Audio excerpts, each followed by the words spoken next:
First, I'll explain the person we are targeting. Alejandro Lopez was born in South Georgia after his parents moved from Mexico to the U.S. Alejandro's father, Pablo, loves food and always talks about how much he misses authentic Mexican cuisine. Nevertheless, he seems to have adapted quite well to the typical American diet, eating big fast food meals and drinking several sodas a day. Alejandro, on the other hand, was a star soccer player in high school and had always watched his diet to stay fit. Alejandro's dad was recently diagnosed with type 2 diabetes. Now Alejandro is concerned that he is at risk for developing diabetes, even though he has always made healthy dietary choices. He learned that direct-to-consumer genetic tests include testing for genes associated with diabetes. Type 2 diabetes occurs when a person's body cannot use insulin properly. Your body either resists the effects of insulin or does not produce enough. Both alpha cells and beta cells in the pancreas play a central role in type 2 diabetes. Beta cells lose the ability to produce insulin while alpha cells increase production of glucagon, the hormone that plays a role in transforming glycogen stored in the liver and muscles back into glucose. There are both genetic and environmental factors that cause diabetes. 26% of type 2 diabetes is caused by genetics and 74% is caused by environmental factors. There are 10 genes involved with over 60 SNP variations. Liver proteins are altered in obese patients with type 2 diabetes. Plasma proteins are also altered while the body is insulin deprived.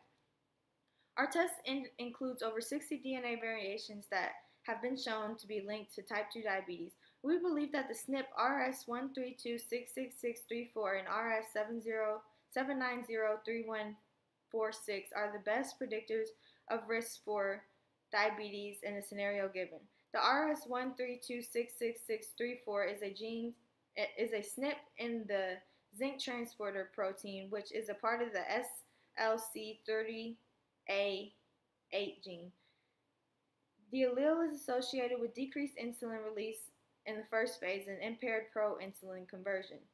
This gene is expressed at a high level only in the pancreas, particularly in islets of Langerhans. People with the genotype CC and CT are exposed to an increased risk of developing type 2 diabetes. Out of the 180 samples of Utah residents with European descent, 60% have the CC genotype and 35% have the CT genotype and 5% have the TT genotype.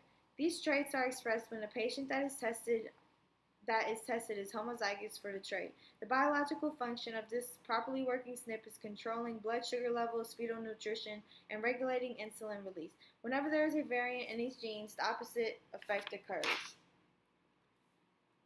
Taking a genetic test for a gene to find the likelihood of developing a certain disease is a great method to determine your future. By using a likelihood ratio to estimate the probability of disease that is influenced by many factors, one can observe the probability that a patient with this disease has an observed test result, as well as the probability that a patient without the disease has the same result.